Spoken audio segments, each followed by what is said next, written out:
Greetings, BookTube friends. It is Sleepy Reader, aka Damien, and this is just going to be a bit of a ramble about book type stuff, or stuff recently happening in. Oh, there's the cat.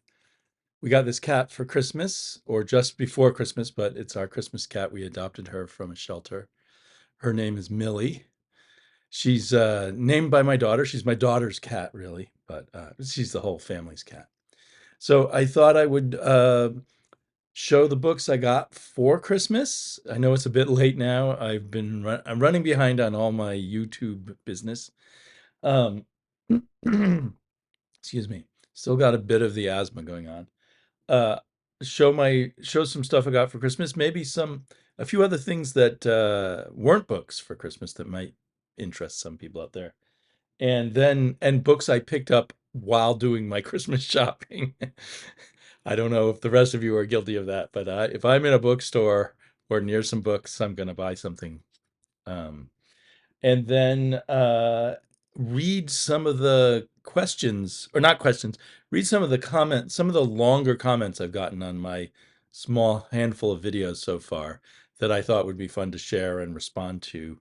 Um, I will respond to all comments in the comments, but sometimes if I think it'd be an interesting thing to talk about with everybody, I'll share the comments and my answers, and talk a little bit about some of the books I'm currently reading. That's all a work in progress. And like I've said, I'm a butterfly reader, so there's a lot of flitting about between different books and different book reading formats too. But first, let's get to the aforementioned Christmas gifts.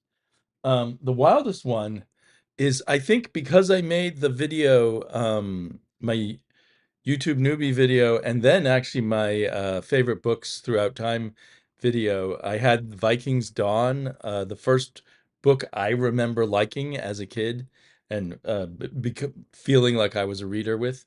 I mentioned that to my mom on a phone call, and she always gives me gifts off of a list that I provide, and these days a list with links. But surprising me, she improvised. She remembered me mentioning the name Vikings Dawn, and she looked it up online, and she found this weird, I'm pretty sure, print on demand, print on demand, cheaply done version of reprinting Vikings Dawn, and which says it's copyright 2021 by Must Have Books. So hopefully they just mean they copyright this cover, because I don't know. Would Henry Treese's works be out of copyright now? I'm not sure what's going on there, or it just might be such an so very small print. I'm sure the print was much bigger for the kids' version that I read, and it comes out to only 97 pages. So I'll be reading this soon. I think I would like to see if I could get the old Puffin copies somehow. Um, I might have mentioned when I was, when eBay first happened, I went looking for the Viking Dawn and the other Viking books, and they seemed very expensive to me at the time. I didn't have as much money at the time as I do now, so and hopefully maybe I've heard from a local bookseller, a bookshop that's 2.5 blocks away, uh, that as the internet has matured, prices of books have gone way down. Books that she used to be able to sell for a lot of money are no longer that valuable. So here's hoping that that's the case for the Puffin versions of these books. But I'll read this, and I'm really impressed that my mom kept that in her head and went looking on the internet. My mom's 88 years old. She doesn't always do that kind of thing. And then I think I must have included on a list this Amber Dreams, a Roger Zelazny bibliography. Um, and I don't know if I knew it was a bibliography. I've just been, and we'll be returning to this later in the video, I've just been eagerly delving as deep into Roger Zelazny as I can lately. Um, so this is kind of cool because it's got pictures of all the different editions in black and white. But that's just makes it fun. It's the kind of thing that I might have been reluctant to buy for myself, but as a Christmas present, it was very cool. I had those open for the cat, but Um, let's see. And then one more book that I got, I think picked out by my daughter, White Holes, as opposed to Black Holes. So it's a physics book. It's nice and small. Feels kind of nice in the hand. A paperback, hardback, um, by Carlo Rovelli, who is a theoretical physicist. Does it say where he teaches? He has worked in Italy, the United States, France, and currently resides in Canada.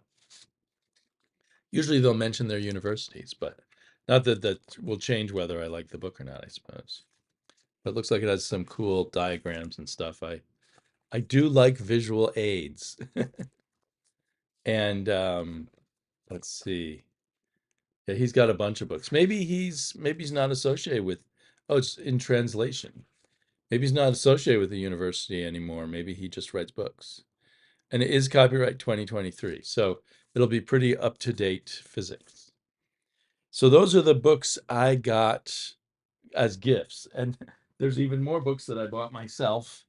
Um, so I was in this, I was searching for a book for a friend of mine in a variety of bookstores because it was hard to find.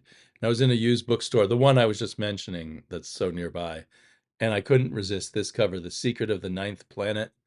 Is of interest to me that it's by Donald A. Wollheim because he's known as an editor. In fact, he's the founder of Daw Books. And before that, he was the main editor at Ace Books, like during the whole Ace, those Ace doubles and all of that, the classic Ace era. Um, someone was given this in 1971 for, or sold it or something for 25 cents. But the cover price is 50.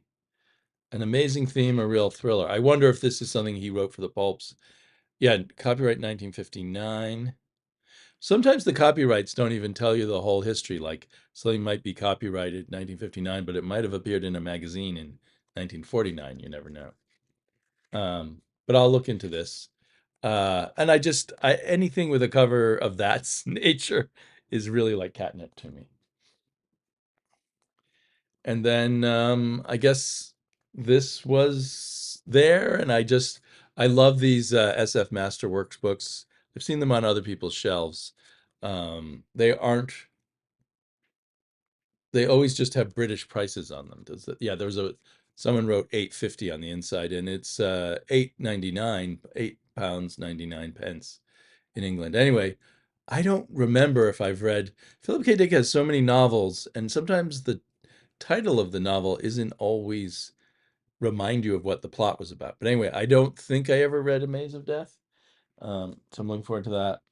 And then just because of the title and the book cover, I picked up How to Live Safely in a Science Fictional Universe.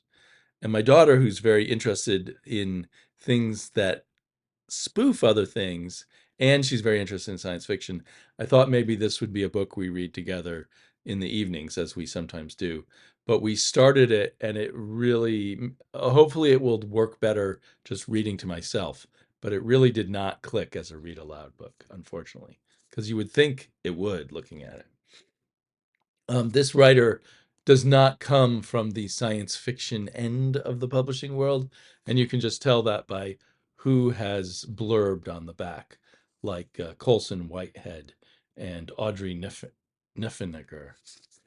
Anyway, so I don't know if I'll like this. I might sell it back to the bookstore, actually. And then I picked up Roadmarks by Roger Zelazny, and yeah, I guess this is all a tangled web because I had a comment I was going to read about Roadmarks. I'll come back to Roadmarks, but I have just recently listened to this on an audiobook, and after listening to it, I thought, oh, I want to read it. And I had read it years and years ago. I think it came out in 1979. I probably read it around then or in the early 80s, with a different cover. It had like a dragon flying over a road. Uh, so anyway, after listening to an audiobook, I thought there's certain things about this book that are mysterious. So I will perhaps put it together better in my brain if I'm reading it in a book. And then also just at the used bookstore popped out at me. I couldn't resist. This is a Roger Zelazny book. I may or may not have the paperback of it. It's a collection of short stories that lead up to the events in a novel that's also about Dilvish the Damned. Not a great name, Dilvish, in my opinion. The Changing Land, that's the name of the. So these were published just in scattered magazines over the years, and then he wrote The Changing Land, and then later I think they collected the stories together to uh, to give the background of the character.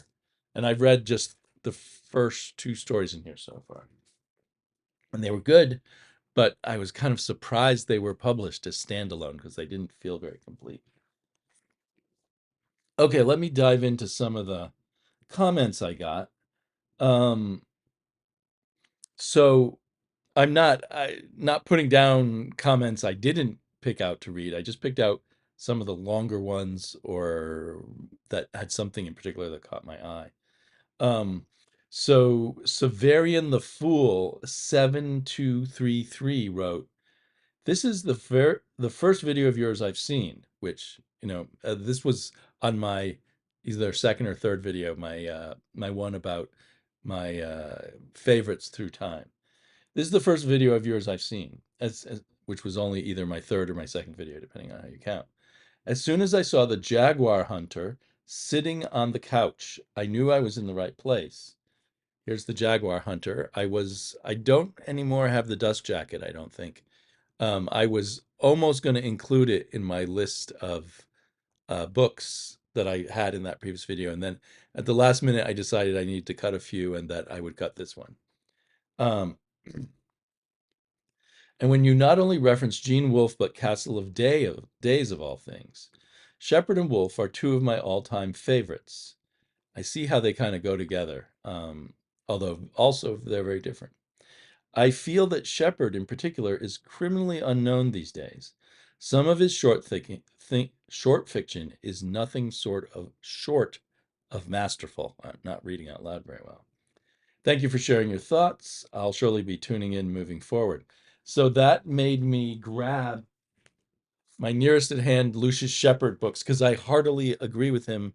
Lucius Shepard is fantastic, especially on the shorter kind of novella length often, but and short stories. The shorter lengths is where he's a master, and he briefly his flame grew bright in the science fiction world, at least back in the 80s when short stories still counted, and the early 90s, but kind of got lost in the shuffle.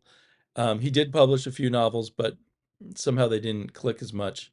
And then towards the end of his life, I think he was mostly just publishing for small presses. And I think he would, publish a novella in a small press hardback, and then maybe publish it in the magazine of fantasy and science fiction or something like that.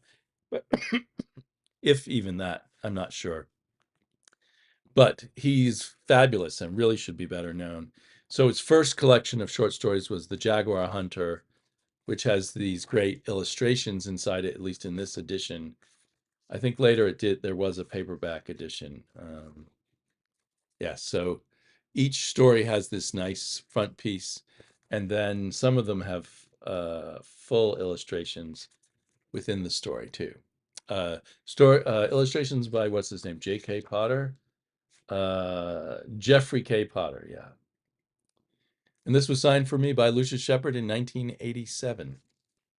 Um, I did get to hang out with him a bit back in the late 80s.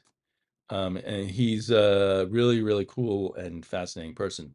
This was his second collection, The Ends of the Earth. Now, when I would hang out with him, he talked a lot about all these novels he planned to write. But in the end, he didn't write most of them. So I'm not sure what happened there. Maybe he was just too busy writing all these brilliant short stories. The reason I didn't, in the end, include this in my sort of golden book video was because I couldn't really decide between which of his books was the golden book. Ideally, I would put together my own best of Lucius Shepard. And Lucius Shepard was another author that I used to send friends Xeroxes of my favorite stories of them, maybe even mixing them together with the Gene Wolfe stories. And here's his third uh, short story collection. And an interesting thing, again, I'm not saying I hung out with him a lot, maybe once or twice a year I got to hang out with him a little bit for about 3 years. But uh, one of the last times I saw him, he mentioned he had this idea for a novella that he could never write called Barnacle Bill the Spacer. But if someone wrote it, they would be guaranteed to get a Hugo Award. Um, and he mentioned a specific author he was going to give it to, and I don't think I'll remember that correctly. I want to say Pat Cadigan. Maybe they were friends. I think it was just a joke. But then eventually he did write Barnacle Bill the Spacer, and it won the Nebula Award. Sorry. It says here the Nebula Award. He was sure it would win the Hugo Award, but but he said he would never write it. But then he did write it. So I don't it's not one of my favorite stories of his, but it's good enough. So I'd say, those first two collections are the golden work most of all of his. But there's lots of other good stuff. A lot of good standalone novellas. I don't have them all here. He did write a novel about vampires called The Golden, which was quite good. Not a golden book for me. Um, I think, vampire popularity comes in waves, and I think he hit it at the wrong time. And so, yeah, I think maybe he thought it was going to be a series of books. I've never reread this one, so I can't remember if it ends kind of open-ended or not. Now, I think this might be his last book, and I think it only got this small press edition, and it must have been quite near before his death. It says this unsigned edition is limited to 1,000 numbered copies, and this is number 71. Did they even sell all 1,000 copies, I wonder? I got this online.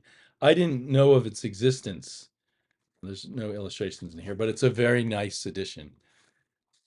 And I've just started reading it, so it's one of the books I'm butterfly flitting between. Um, I've only read 30 pages, but it is his final Dragon Greyall book. And it's a real shame that his Dragon Greyall novellas aren't all collected into one or two books, mass market books. That would probably help him to be remembered. So anyway, there's that. Thank you very much, Severian the Fool, for reminding me to talk about Lucius Shepard. More sunlight. Okay. Then I also got a comment from BM Hernandez 8798, and they wrote, I read Roadmarks by Zelazny earlier this year and became fascinated by Zelazny as well. It's such an odd and difficult to piece together journey at first. I read Deus Irae, which is Philip K. Dick and Roger Zelazny writing together, and I've never read that one. I have a copy of it somewhere, and I should read it someday. I think I also have an audiobook. It might have been, could it be one of those free ones on Audible? I'm not sure. Um, I read Deus Irae many years ago and did not think too much of it at the time, but I really want to revisit it now. Nice haul, thanks for sharing. So I think that was on my bookshop haul video, because I had a Roger Zelazny book in there. And as I said, I listened to whoops, that's the wrong one. I listened to an audiobook quite recently of Zelazny's Roadmarks. Let me see. I took a picture of it just because I like visual. Oh, there's the cover of the Jaguar Hunter. What it's the dust jacket would look like. So there's what the Roadmarks Audible book looked like, and I had read it years ago, and I didn't remember. I remember kind of liking it, but also thinking it was a lesser Zelazny book. Um, and then another friend who has a Garage Geek, who I'll probably mention again in other videos, who has a channel where he talks about comics, vinyl, books, and other things. He mentioned Roger Zelazny, and I said, "Oh, you should read some Roger Zelazny." And then he listened to Roadmarks. And I was like, "Oh no, that might not be the best Roger Zelazny book to start with. Um, Maybe I should check and see what that's like so I can discuss it with him." So I listened to Roadmarks, and after listening to it, I was like, I I'm very intrigued by this. I think it's a more flawed novel of his, but there's lots of really cool stuff in it. And there's stuff that's hard to piece together because of the way the chapters jump around. And Roger Zelazny doesn't like to give you all the information. You have to piece things together yourself.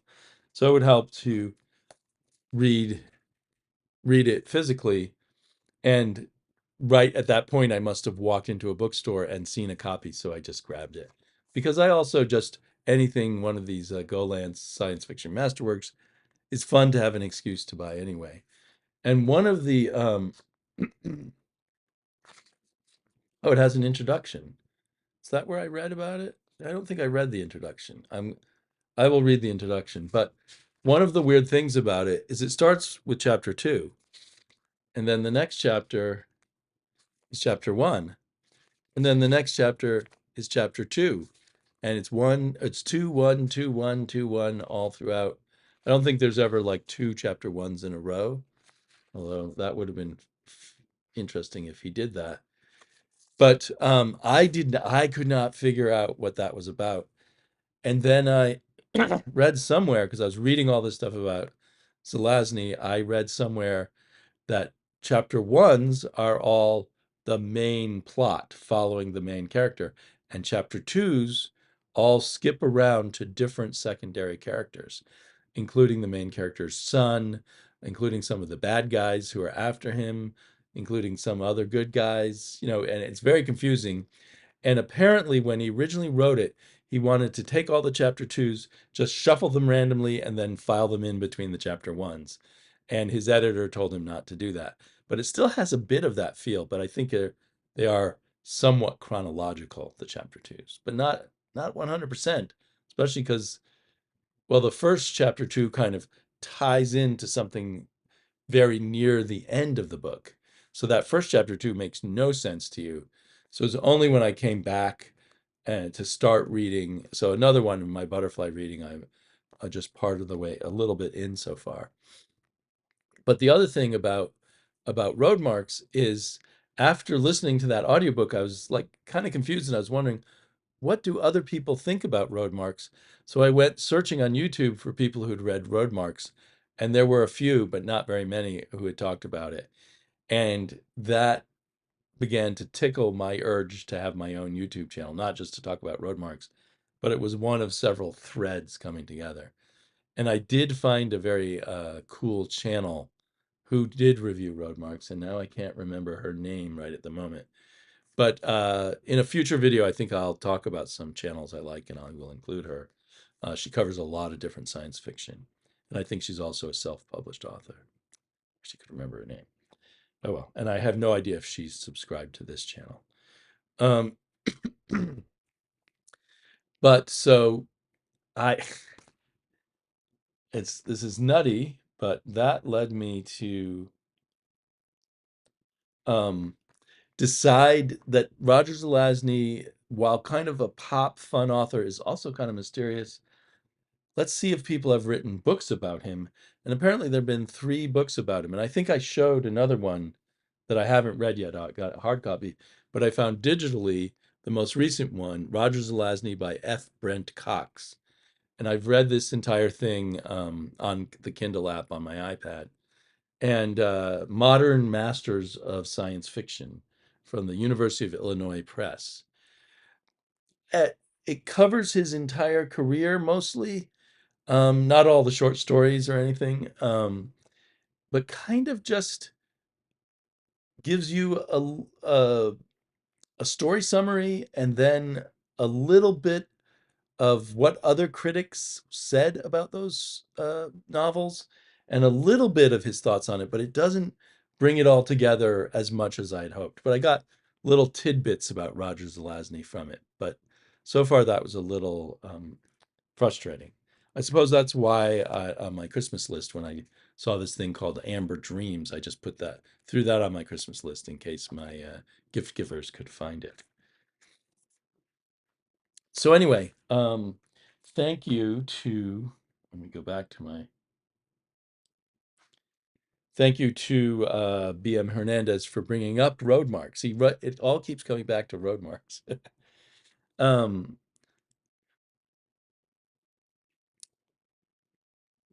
So another person, JJ Vladimir 6070 wrote, "You and I share many favorites: Garcia Marquez, Gene Wolfe, Pynchon, Le Guin, C.S. Lewis.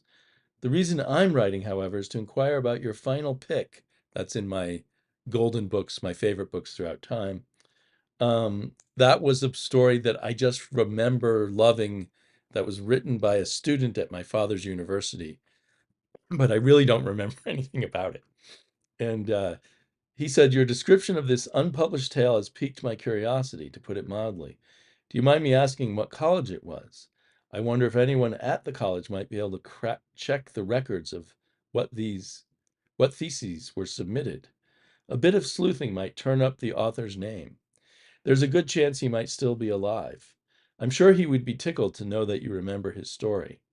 So my father taught at Wesleyan University in Middletown, Connecticut.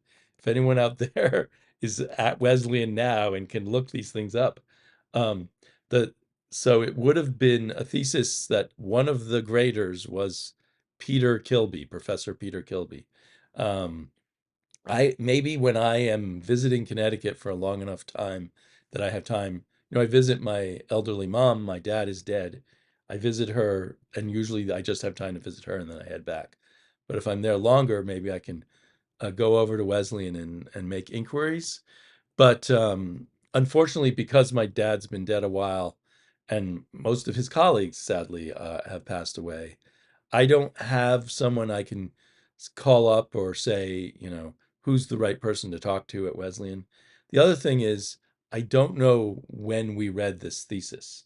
Was it, could have been 67, 68, 69, 70, 71, 72, 73, somewhere in there, I'm guessing. So that would make it hard. But if they did have records of what theses my dad had been a reader on, I suppose there weren't many that were fiction that he was a reader on, and perhaps we could track that down. I also have a great fear that my memory will be all wrong and it would just read like some amateurish work.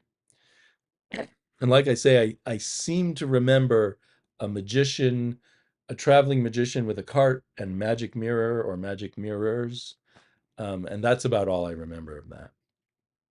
But that Mr. Vladimir, or whoever they are, has applied the pin to me so that I will feel like I should pursue that. Um, I wish I had pursued it when my dad was still alive. So Russ Works, who is a fantastic, knowledgeable commentator on my other YouTube channel, has also left some cool comments on my videos, and I wanted to read one of them. Russ Works 2882. I hope someday he starts his own YouTube channel. He's certainly been out there writing fantastic comments for a long time. I'm not even sure how many years, but a good number. He wrote, "Well, you were definitely a more precocious reader than me. I think the earliest books I sought out were lurid trash." I'd love to know what he means by lurid trash, because certainly a lot of people thought Robert E. Howard and Edgar Rice Burroughs were lurid trash, which was a lot of what I read when I was younger. Um, but of course, there was Dune. Um, but my parents think Dune would be lurid trash too. Anyway, but there was a point when I was still in elementary school that I went right over my head on books I perceived as important, not always getting very far. I've read maybe half the books you covered, but I hope you go back to all of them eventually on this channel. And I didn't think, when I made that video about the golden books in my life, I didn't think of it in terms of ones that I would go back to. But making that video actually has made me think I want to, from almost all of them, want to reread them now, to see whether they're still golden books. There, a few of them were ones I have reread over and over during my entire life. Um,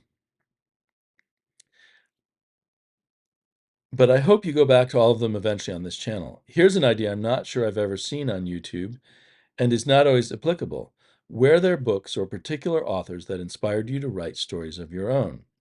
As a deluded youth, I would spend peaceful weekends tormenting my characters in notebook paper novels. A Lord Fowl in the making. Nice reference there, to the Thomas Covenant books. Yeah, so there are definitely lots of different times in my life where I was inspired by some writer to try to write myself.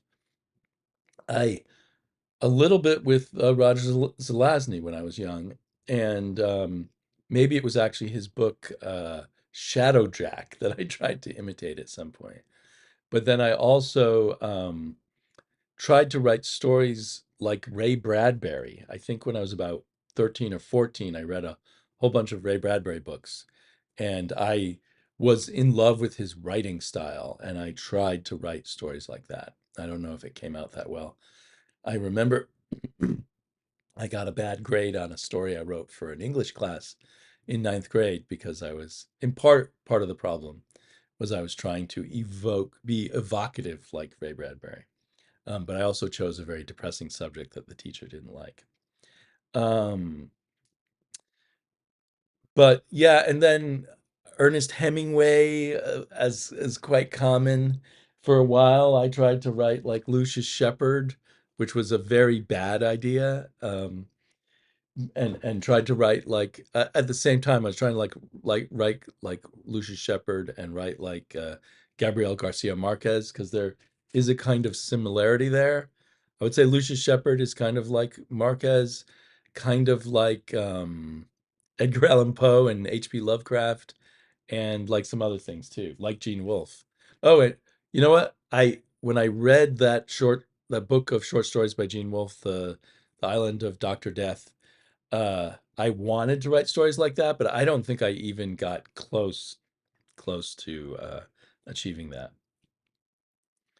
Um, Garage Geek 4863 wrote, "Great passage by Gene Wolfe. You impressed me right out of the gate with that. Your balloon moment made me laugh. Apparently, I just did it. Apparently, there's hand signals now that will make things happen. I don't know. Balloons, I don't know. Apparently I accidentally made a hand signal that made balloons show up in my video, and I was utterly startled. And I need to look in the settings if there's a way to turn that off. Um, PG Wodehouse edition is gorgeous. Love the nostalgia you create. You're putting me to shame, as I haven't read many of the books you mention. I would like getting Xeroxed copies. I would have liked getting Xeroxed copies. Excellent and inspiring video. Well, I have watched a lot of Garage Geek's videos. I'll put a link to him below. And he has read all kinds of books I've never read. The point of my videos, at least, should not be to tell people what to read or to make people feel like they haven't read the right books. It's just to share my response to books. And hopefully people will share their favorites, and we'll just all enjoy hearing each other's thoughts, and sometimes, but not always, think, hey, maybe I'd like to read that book too. Um, I definitely don't want to become a channel, which is a useful kind of channel, but I don't want to be kind of a recommending books channel. I just want to be a chat about books channel, and and hopefully listen to other people chat about what they read. Um,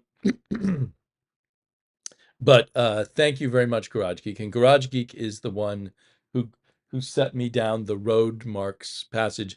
And Garage Geek and I have done some books on my other channel. Sorry, done some book chats on my other channel, which is part of what led me to think I should probably start a booktube channel and not do them on my other channel.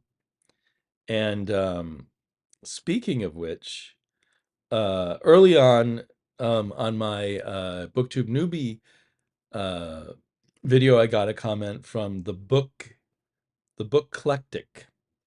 Said, "Welcome to BookTube. If you've decided to continue, I'm curious to know what your other channel is about." So back in 2012, I started a channel talking about comic books and collecting mostly reading comic books, but also collecting comic books. And there's a whole little crazy community of people on YouTube who do that. And it was very small in 2012, and it's grown quite big. Most of the people I got to know in the early years are gone. For some reason, I just kept doing it. Um, and every once in a while, I would talk about very infrequently about novels and books I was reading, and I might have made passing references to them more frequently than that. But then David, Garage Geek, and I were doing these whole shows on books, and they were getting less views, and I just in general felt like I was clogging up that YouTube channel with stuff that didn't interest the audience that I built up there, or only interested a segment of that audience. And plus, I was watching more and more BookTube, and I just thought it would be fun to reach those people.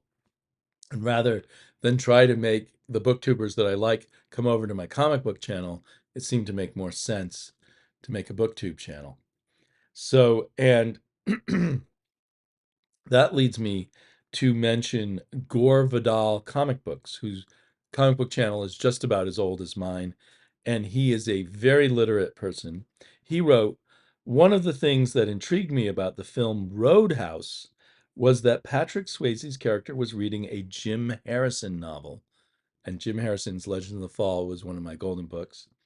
Harrison was popular with women I knew in the late 80s and early 90s.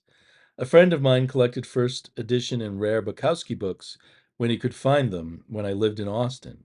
I'd help him since I frequented used bookstores weekly and knew many booksellers. Never read a Pynchon book, even though I've known about the writer for as long as I can remember. Great seeing you discuss these books. So, first of all, weird that in Roadhouse they were reading Jim Harrison, but also weird to me that it was mostly women that he knew reading Jim Harrison, because at least the image of Jim Harrison is as this rough and tumble, outdoorsy man's man. He sometimes mocks that attitude. Sometimes he embodies it. Sometimes he kind of jokes around with it. But that's interesting. I wonder if that's just Gore Vidal's. Gore Vidal is not the Gore Vidal, of course. He's the comic book fan. But the same Gore Vidal has started a new channel called LibroParadiso, and he's only done 2 videos, and I will link to him below because he started a BookTube channel after all those years, like me, of doing a comic book channel. And he's definitely one of the most interesting, insightful conversationalists that I know. So I highly recommend you check out his channel. I mean, it probably won't be for everyone, but some people will, like I, think his thoughts on things are fascinating. In this case, his thoughts on books. And although he doesn't do it in the YouTube newbie uh, 10 question pattern, his YouTube newbie book thing bounces off of the first book he read, which was Wuthering Heights, which is amazing that that's like the first novel that really grabbed him, and then moves on talking about himself as a reader there. And then he has another, his second video was him doing a poetry reading. But he also was part of my path to BookTube, because he and I were discussing how I've been discussing books on my comic book channel, and he agreed with me. He sort of agreed with me that I should start a BookTube channel, and we did a live show on my channel where we were going to announce my BookTube channel, but we forgot to do it. We got so deep in other conversations. So anyway, big thumbs up to Libro Paradiso / Gore Vidal, and look forward to many more bookish videos from him, and probably collaborations between him and myself on this channel. Let's see. Poor Person Book Reviewer said, "Wow, how did you get to meet Gene Wolfe? I just finished Book of the Short Sun and loved the solar cycle." So, ironically, I don't think I said I'd met Gene Wolfe in that video, because I've only met Gene Wolfe in a passing way. The second science fiction convention I went to in early 1988. I don't go to science fiction conventions very often. Uh, I had just been wowed by Fifth Head of Cerebus by Gene Wolfe. I think I might have read the book, the first book of the New Sun book, The Shadow of the Torture, or maybe not. But I loved Fifth Head of Cerebus, and I loved uh, um, the Island of Doctor Death and Other Stories and Other Stories. And I as I was walking in to the public bathroom at the convention, right beside me was Gene Wolfe walking into the bathroom too, heading toward the urinals, wearing a leather jacket, which that shocked me, seeing him in like a leather motorcycle jacket. Not how I pictured him. But I realized somehow, I guess I'd seen pictures of him in Locust magazine or something. And I realized right away it was Gene Wolfe. And right at that moment, he was my most favorite author of all time, mind-blowingly incredible. And I was like, "Hey, there you are!" As he's walking to the urinals, and he just looked at me and looked away and went to do his business. So that's how I met Gene Wolfe. Um, so yeah, that's the full story of my interactions with Gene Wolfe. Was that it for the comments? I think I may have skipped one, but Unpotted says Stones for Ibarra is a golden book for me. Both it and Doer's other book, Consider This, Signora, were translated into beautiful English prose. I thought they were originally in English, but I have to look into that. The author was definitely well read and spun gorgeous tales. It felt magical indeed. And that reminds me, even though Stones for Ibarra was one of my favorite books, I somehow did not seek out more books by Harriet Doer. Um, is possible Consider This, Signora was not out yet, or was hard to find right at that time, but I should hunt that down and see if she had any other books. I assume she passed away by now, since she was elderly when those books came out. So, yeah. Um, Is there anything else? You know what? I meant to show you. So, this is not about books. Some other stuff I got for Christmas. At Thanksgiving time, I purchased a 4K TV, which is a great aid to my aging eyes. Well, I've always had bad eyesight. Um, and it rekindled my love of watching movies. So I requested to get high def 4K Blu-rays for Christmas, and I made a list. So I think these all came from my mom, who bought them up. So she bought me a lot of movies. So I got Enter the Dragon in 4K, Doctor Strangelove by Kubrick, favorite favorite director and favorite movie, or one a favorite director and a favorite movie. 2001: A Space Odyssey. I actually watched that on streaming as the second movie I broke in my new TV with. The first one was actually the Star Trek the motion picture. The two kind of go together in a weird way. But now having it on the disc gives you the full uncompressed 4K. So there's a difference. The Matrix trilogy, or maybe it's the quadrology, I'm not sure. All four Memento. I never saw the fourth Matrix movie, actually. Um, and I probably just would be happy with just the first one, but what the heck, you can get the all four together for almost the same price. And Casablanca. So I'll be hunting down, streaming is really cool, but you never know when you'll be able to get the movie and when you won't. And you never know how much longer they'll be doing physical media at all. So I want to get up a nice collection of movies I really like to rewatch on my nice screen. Uh, it, it definitely feels to me like it's better to to watch movies at home than at the movie theater these days. Although it makes for a nice date night with my wife, I guess. Okay, well, probably I went on much longer than I intended. Whoa, a lot much longer. Thank you to everyone, especially if you made it to the end here. And I'll be back for more rambling about my books and other themed videos as time goes on. Cheers.